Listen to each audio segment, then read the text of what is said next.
Hola compañeros, nuestro equipo está formado por Luis Ángel, José Eduardo Aguilar Chávez, Mario Humberto Campos Rivera, Felipe Palomares Moreno y Eduardo García. El tema es calor y temperatura, dilatación térmica.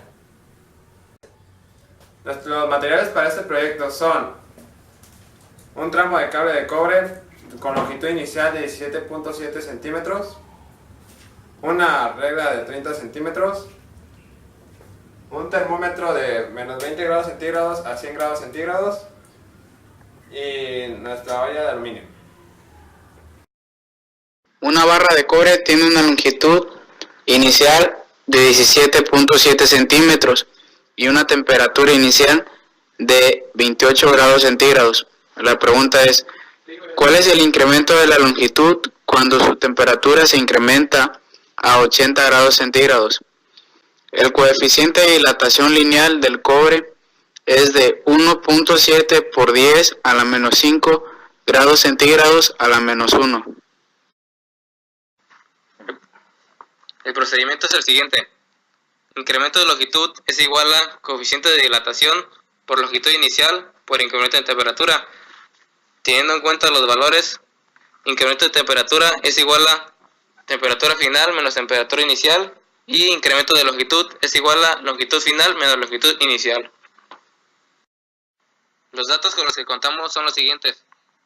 Coeficiente de dilatación del cobre, que es igual a 1.7 por 10 a la menos 5 grados centígrados a la menos 1. Longitud inicial de la barra del cobre, que es igual a 17.7 centímetros. Temperatura final de 80 grados centígrados. Temperatura inicial de 28 grados centígrados. Lo que necesitamos saber es el incremento de longitud.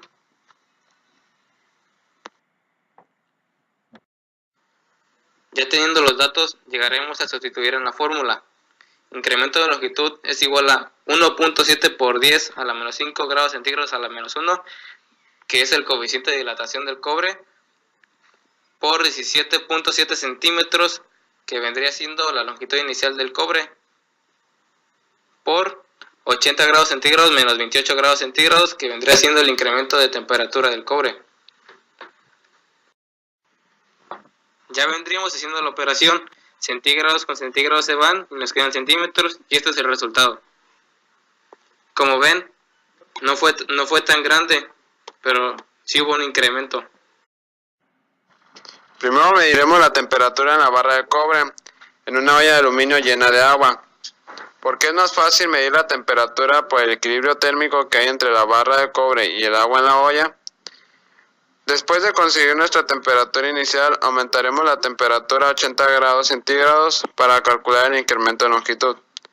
Ya en 80 grados centígrados la barra de cobre, pasaremos a medir nuestra barra de cobre para observar el incremento de longitud.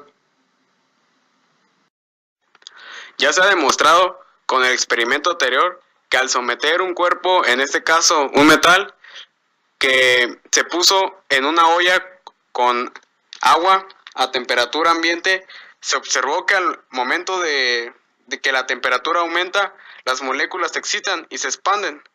Cabe destacar que este proceso comenzó cuando se le empezó a aplicar calor al alambre de cobre, y con el aumento de temperatura sucede lo anterior comentado, provocando que el alambre de cobre aumente su longitud, aunque no es mucha, debido a la cantidad de calor que se le aplica.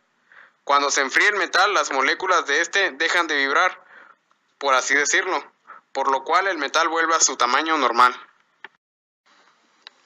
Al incrementar la temperatura, la energía cinética de las partículas aumenta, por lo cual se produce un incremento de la distancia. En un material pequeño, el incremento de longitud no es tan visible como en un material grande. Por ejemplo, en las vías del tren, que son fragmentos largos, y es tanta la diferencia que las deben de separar para evitar que se junten. Mientras más elevas la temperatura, más se incrementa la longitud del material, pero claro, hay un límite de temperatura que no puedes rebasar.